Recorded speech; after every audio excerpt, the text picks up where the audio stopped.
Chers abonnés, bonjour à vous, j'espère que tout se passe bien. N'hésitez pas à vous abonner à la chaîne et à liker la vidéo si vous en avez besoin ou envie. Le confinement, le couvre-feu, toutes ces contraintes qui ont été imposées dans la société parce qu'on vit une période de l'histoire qui est un peu compliquée. Mais en même temps, c'est très intéressant. Très intéressant. Déjà, la première chose, c'est que c'est intéressant parce qu'en fait, on a toujours été confinés, mais on s'en rendait pas compte. Et il a fallu un événement mondial, il a fallu qu'on nous en parle de long, en large, en travers, qu'il y ait des débats, les pour, les contre, la chloroquine, tout ça c'est un peu du bidon, d'accord? C'est du bidon, parce qu'il faut faire table rase pour bien réfléchir. Parce que si on prend ce qui existe déjà, on ne revient pas sur l'essentiel, c'est-à-dire nous-mêmes. Comment affronter ça en fait? Comment vivre un confinement? Comment vivre un couvre-feu? Parce que c'est dur à vivre. C'est dur à vivre. On a vu des gens qui ont un père qui a tué son fils pendant le confinement. École à la maison oblige. Le père qui n'est pas expert en pédagogie, il a tapé son enfant parce que, je suppose, il a dû pas comprendre, pas faire ce qu'on lui a demandé, etc. Il l'a envoyé dans l'hôpital, mort cérébrale. Donc c'est des choses qui poussent l'être humain dans ses retranchements. Et au début, les gens relativisaient beaucoup. Ils disaient oui, ça va être une bonne occasion de se retrouver en famille et tout. Et en fait, on s'est rendu compte qu'on vivait comme des animaux. Beaucoup de gens, on a grossi, prise de poids, prise de bec avec le conjoint.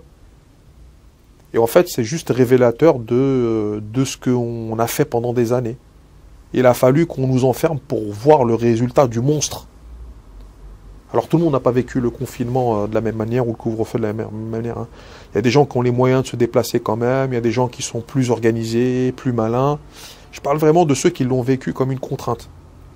Ceux qui ont eu des conséquences néfastes et négatives. Et ça pose la question sur le modèle de vie. Parce qu'en soi, de rentrer chez soi à 18 h, où il est le problème quand on est bien organisé? D'être confiné avec sa famille, avec les gens qu'on est censé aimer, d'où il est le problème en réalité? Le problème, c'est qu'en vérité, on n'est pas équilibré, que la majorité d'entre nous, on est des dingues, on est des déséquilibrés. On a des addictions. On a des addictions. Quand je dis addiction, tout de suite vous pensez à la drogue, l'alcool, mais c'est pas ça. On est addict aux séries, on est addict au téléphone, on est addict au verbiage, le fait de parler sans cesse avec les téléphones portables et les applications comme WhatsApp, Signal, Telegram, c'est gratuit. Il n'y a pas de gratuit, hein. Ça n'existe pas le gratuit. Mais en apparence, c'est gratuit. Alors vous allez me dire, ouais, mais comment on fait? Mais déjà, il faut le voir, ça. Avant de savoir comment on fait, il faut le voir. Est-ce que l'être humain a toujours vécu comme ça? Il n'a pas toujours vécu comme ça, l'être humain. L'être humain, il a une vie simple, en fait.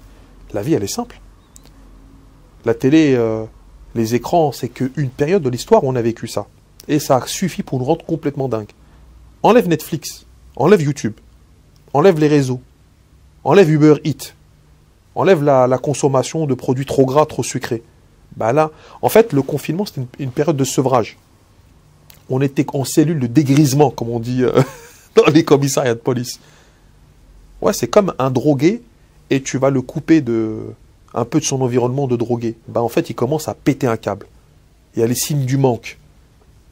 Et comme en fait, on est des égoïstes, bah, c'est la vérité. On est des égoïstes, avec chacun son téléphone portable, chacun son morceau de pizza, sa canette de coca, son compte Netflix avec son profil Facebook, bah, on finit par adopter des vies d'hyper égoïstes. Et ça se transforme par un monstre, en espèce de monstres sociaux. Alors vous allez dire, ouais, mais Mohamed il est pessimiste, ou attends, je vais couper la vidéo, je vais aller plutôt regarder une vidéo d'un chat qui joue avec une pelote de laine, ça va me remonter le moral. Mais ça ne me remontera pas le moral en fait. Ça participe à la machination, ça participe à nous enfoncer, et quand on va vivre un coup dur, c'est pendant les coups durs qu'on voit la vérité. C'est pendant les périodes de famine, pendant les périodes de guerre, pendant les périodes d'incertitude. C'est là qu'on voit si ce quoi vous croyez, c'est vraiment vrai pour vous, hein, parce que dans l'absolu, ça, nous, les autres ne pourront pas vous le dire. D'accord? Mais est-ce que vous êtes vraiment convaincu que votre modèle de vie, il est bien? Ben, en fait, si parce qu'il y a une pandémie, elle vous laisse à la maison et vous commencez à péter un câble, c'est que votre modèle, il était pourri. C'est tout. C'est aussi simple que cela. La solution, elle est simple. C'est de revenir à l'essentiel, revenir à la base, revenir à la simplicité.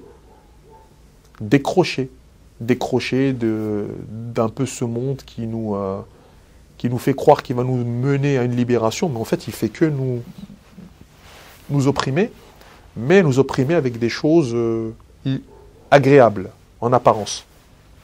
Et pour nous, hein, parce que dans le reste du monde, ça ne se passe pas comme ça. Dans les pays qui n'ont pas trop de moyens pour le peuple, ça ne se passe pas exactement de la même manière. D'accord? Mais moi, je parle pour des gens, je pense qu'ils sont un peu comme dans le même monde dans lequel nous, on évolue. Mais si vous prenez quelqu'un qui aime bien lire ou qui aime bien la famille, bah, le confinement, c'était une aubaine pour lui. Si le confinement il a mis à mal nos nerfs, notre modèle de vie, bah, c'est qu'en fait, on n'était pas bien. Il faut le voir. C'est pas en niant la maladie qu'on va guérir, en fait. C'est pas en disant non, mais j'ai pas mal. Non, mais non, mais là, il te manque une jambe. Non, mais j'ai mes deux jambes. Moi, je crois que j'ai mes deux jambes. Donc, si j'y crois, c'est que c'est vrai. Non, il te manque une jambe, c'est mort. C'est foutu, c'est fini. Donc, première chose, revenir. Et si on n'a pas tiré des leçons du confinement ou du couvre-feu, parce que le couvre-feu, c'est un peu moins embêtant, c'est que on n'a pas tiré des leçons de notre propre vie, c'est qu'on ne progressera pas. Sauf si vous pensez que vous avez une vie parfaite. Moi, je pense certainement qu'il y a des gens qui sont très heureux, qui sont épanouis, ça existe. Et ils sont bien, confinement ou pas confinement. Cependant, ce que j'ai vu autour de moi et sur les réseaux ou les messages que j'ai reçus, j'ai vu que ce n'était pas du tout le cas. En tout cas, dans le cercle que moi je fréquente, ce n'était pas le cas. Voilà ce que je voulais vous dire. Alors on va rester avec une note quand même d'optimisme parce que le but c'est pas de vous faire fuir ou de vous dire que tout est perdu d'avance, mais simplement c'est que revenir à l'essentiel, de vivre vraiment la vie qui vaut la peine d'être vécue et pas celle qu'on nous a programmée avec une carrière qui doit se finir au bout de 40 ans d'exercice pour la retraite, avec un certain nombre de points ou de bonnes notes ou je ne sais pas de quelle évaluation. Et à la fin, vous allez passer à côté de votre jeunesse, vous passez à côté de vos enfants. Hein, les gens qui élèvent leurs enfants jusqu'à 18 ans après pour les faire partir pour qu'eux, ils puissent manger leur pizza tranquille. Ben non, en fait.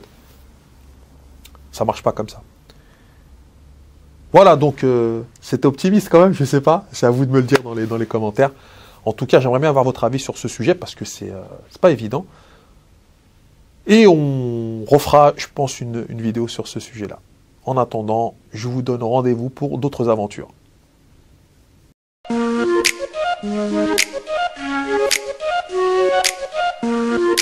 Thank you.